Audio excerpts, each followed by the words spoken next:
I found my wife's diary. I don't think we're gonna stay together. My wife and I have been together since we were teenagers. We met when I was a sophomore and she was a senior. There was something exhilarating about that age difference. I felt like such a badass cool kid for being able to swing a date with not only a senior, but a genuinely good-looking one at that. I used that exhilaration to my advantage, built up my confidence, learned from her maturity. Hell, she's the one who taught me how to drive. We made it through the honeymoon phase, and by some miracle of God, we prevailed when she ended up going to college while I was left behind in high school for another 2 years. That's not to say it wasn't difficult. I learned a lot about myself in those 2 years. It's kind of insane how paralyzing separation anxiety is. My insecurity grew more and more each day. That's probably why I asked her to marry me of media after purchasing our first apartment. I hate saying this just because it makes me sound so creepy, but she was mine. She was the only woman I could ever see myself with. If I lost her, it was like I was losing everything when she agreed. It was like all of those fears and anxieties melted away. I felt so devotedly loved, and for a while, those feelings remained, God.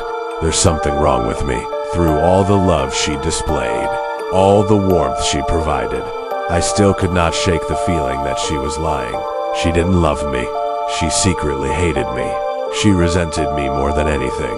Those are the kind of thoughts that would keep me up at night while I held her in my arms as she slept peacefully. It wasn't long before those thoughts started creating friction between us. I could tell how tired she was of the constant need for reassurance, the pathetic insecurity that created arguments on a daily basis. Sometimes I wonder why she even stayed, why she put up with it for so long when, according to this fucking diary, she was so miserable. Maybe she just thought things would get better, that I'd grow out of this childish behavior and actually show some trust for once. But then again, maybe she liked to see me hurting. And let's be honest, any hope for personal growth and maturity was abandoned the moment I opened this notebook. I just don't understand. I don't get how she could just write these horrible things about me without so much as a second thought. Paranoid, possessive, obsessive, and the one that hurt me the most, terrifying. Follow for part 2. I found my wife's diary. I don't think we're gonna stay together. Me, the kid she taught to drive. The kid who fell head over heels for her and never looked back. And here she was, fucking scared of me. After all the freedom I gave her, letting her stay out till 8 p.m., letting her see her friends every month. I even went as far as to allow her a girls' night at the bar last month. And he just wasn't enough for her. She wanted to leave, but she was scared. I couldn't even bring myself to read past the 30th page. I simply closed the diary, took a deep breath, and let my head fall in my hands. All my efforts for nothing. While I sat in distress, my train of thought was interrupted by a quivering voice from behind me. Honey, why are you sitting at my vanity? In that moment, all I could do was laugh. Laugh at the time wasted. Laugh at the money thrown down the drain. Laugh at the idea that I convinced myself that love was real. But more than anything, I laughed at our marriage. She wanted to leave. Fine. Love is fleeting, comma. But we made a promise to each other. This was till death did us part. And if she wanted to leave so bad, so be it. I found my wife's diary. I don't think we're gonna stay together. I used to work night security at a small nursing home outside town. Quiet job. Mostly paperwork and making sure confused residents didn't wander outside. One night around 2 a.m., I saw room 214's motion alarm go off. Problem was, room 214 was empty. The last resident there had died 3 days earlier. I figured maybe a nurse forgot to deactivate the sensor, so I walked upstairs. The hallway lights were dim, and the whole floor smelled weirdly sweet, like flowers rotting in heat. As I got closer, I heard humming, soft, slow, coming from inside 214. I opened the door. Dark room, empty bed, but the bathroom light was on. The humming stopped. I called out, "Hello?" Nothing. Then the emergency pull cord in the bathroom slowly swung into view, like someone had just let go of it. I backed away and radioed the nurse downstairs. She answered immediately. "Why are you in 214? I said. The motion sensor went off. Silence. Then she whispered, "Turn around." I did. At the end of the hallway stood an old woman in a hospital gown, barefoot, head tilted, smiling at me. I recognized her instantly. She was the woman who died in 214. What was supposed to be a nice trip with my wife turned very dark. About 6 months ago, my girlfriend and I rented a cabin deep in the woods in Vermont for a weekend getaway. No neighbors, no signal, just trees and snow. The owner left a handwritten note on the kitchen table. "If you hear knocking after midnight, do not open the door." We laughed about it for hours. Thought it was some dumb attempt to scare tourists. The first night was normal.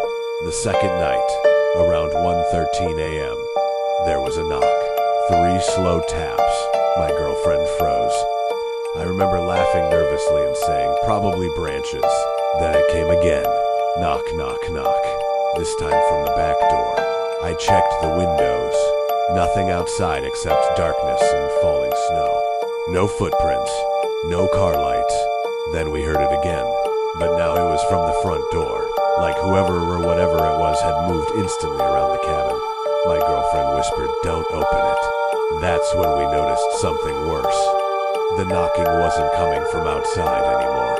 It was coming from the hallway leading to the bedroom. 3 slow taps against the wall. Knock, knock, knock. We locked ourselves in the room and stayed completely silent. Neither of us slept. At around 4 a.m., we finally heard the cabin's old floorboards creak outside the bedroom door. Slow footsteps pacing back and forth. Then a voice, my girlfriend's voice, softly saying, "Babe, open the door. I think there's someone outside." Except she was sitting right beside me, crying, clutching my arm so hard it hurt. The footsteps stopped. Then the voice changed, deeper now, right against the door. Then who is she? My girlfriend had one rule. Don't open the door after 2 a.m. My friend told me something weird before I stayed at my girlfriend's apartment. He said, "If she tells you not to leave the room after 2 a.m., just leave the house." I laughed it off. Big mistake. So I'd been dating this girl, Maya, for a few months. She was perfect, funny, smart, cute, but she had strange habits. She never stayed at my place. Ever.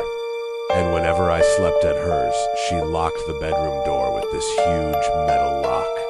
One night I finally asked why.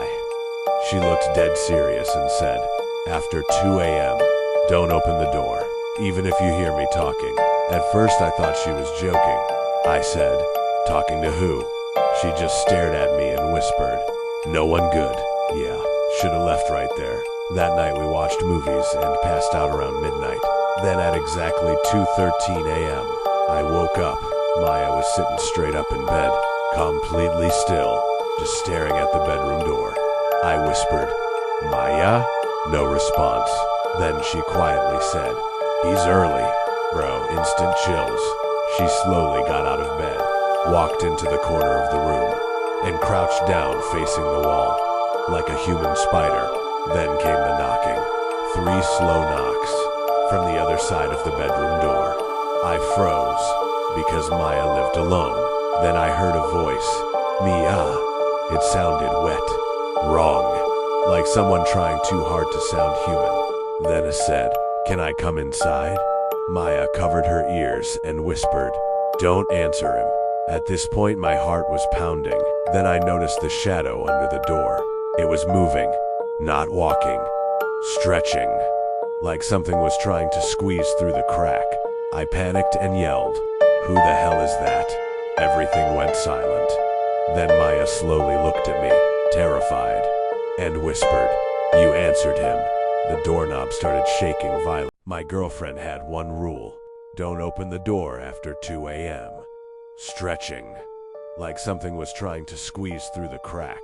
I panicked and yelled, "Who the hell is that?" Everything went silent.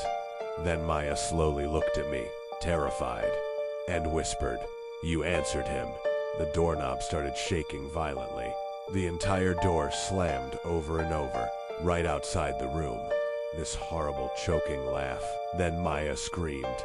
I turned around and saw a face on the ceiling, pressed into the corner like a spider, smiling, eyes completely white.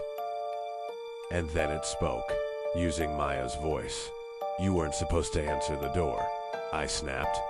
I grabbed my shoes, unlocked the window, and jumped out. I ran straight to my car barefoot, but before I drove away, I looked up at her apartment window. Maya was standing there, perfectly still, watching me. Then she smiled, and behind her were 3 more faces, just staring at me. I never saw her again after that night. Her number stopped working. Her apartment was empty 2 days later. But last week, I got a voicemail from an unknown number. No words, just 3 slow knocks. Then a whisper, "Can I come inside?" My teacher kept giving me detention until I found out why. Back in senior year, there was this teacher everyone talked about, Miss Carter. Young, pretty, super strict. Every guy in school had a crush on her, but nobody ever got close to her, except me. At first it started small. She'd stare at me during class way longer than normal. Sometimes I'd catch her smiling for no reason. Then one day after class she said, "Stay behind for a minute." The entire room started making noises like I thought I was about to get yelled at. But when everyone left, she locked the classroom door. Actually locked it. Then she walked up to my desk and quietly said, "You need to stop looking at me like that." I was confused because honestly, she was the one staring at me. I laughed and said, "Looking at you like what?" She leaned closer. "So you admit it?" Bro, my heart was going insane. Then the bell rang and she suddenly backed away like nothing happened. After that, I kept getting detention for everything. Too late to class. Detention. Forgot homework. Detention. One time I literally sneezed and she gave me detention. But here's the weird part. I was always the only student there, every single time, and every detention felt off. She'd sit on the edge of her desk staring at me while grading papers. Sometimes she'd ask weird questions like, "Do you think people can tell when 2 people are hiding something?" Or, "Have you ever been obsessed with someone?" At first I thought she was flirting. Then things got creepy. One afternoon during detention, the lights suddenly shut off. Whole classroom went dark. I looked outside and every hallway light was off too. Miss Carter didn't even react. She just kept writing. I said, should we go check that out?" And she quietly said, "No, stay seated." Then I heard footsteps outside the classroom. Slow footsteps, dragging across the hallway, back and forth, back and forth. I walked toward the door window to look outside. Don't. Not joking. Actually yelling. That's when I noticed she looked terrified.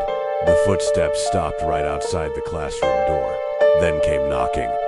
3 soft knocks. Miss Carter whispered, "Pretend you don't hear it." "Bro, what?" Then a male voice spoke from the hallway. "Emily." I looked at her instantly, because her first name was Emily. The voice kept going. "You kept him after class again." She looked pale, actually shaking. Then I noticed something horrifying. The classroom door handle was slowly turning. Miss Carter grabbed my wrist hard and whispered, "If he comes in here, don't let him touch you." I said, "Who is that?" And she looked at me with tears in her eyes. "My husband." Bro. I was about to say something. Then I remembered something insane. Everyone at school said Miss Carter's husband died 3 years ago. The knocking got louder. B-A-N-G. B-A-N-G. B-A-N-G. My teacher kept giving me detention until I found out why and react. She just kept writing. I said, should we go check that out?" And she quietly said, "No, stay seated." Then I heard footsteps outside the classroom. Slow footsteps, dragging across the hallway, back and forth, back and forth. I walked toward the door window to look outside. Don't. Not joking. Actually yelling. That's when I noticed she looked terrified. The footsteps stopped right outside the classroom door. Then came knocking. 3 soft knocks. Miss Carter whispered, "Pretend you don't hear it." "Bro, what?" Then a male voice spoke from the hallway. "Emily." I looked at her instantly, because her first name was Emily. The voice kept going. "You kept him after class again." She looked pale, actually shaking. Then I noticed something horrifying. The classroom door handle was slowly turning. Miss Carter grabbed my wrist hard and whispered, "If he comes in here, don't let him touch you." I said, "Who is that?" And she looked at me with tears in her eyes. "My husband." "Bro." I was about to say something. Then I remembered something insane. Everyone at school said Miss Carter's husband died 3 years ago. The knocking got louder. B-A-N-G. B-A-N-G. B-A-N-G.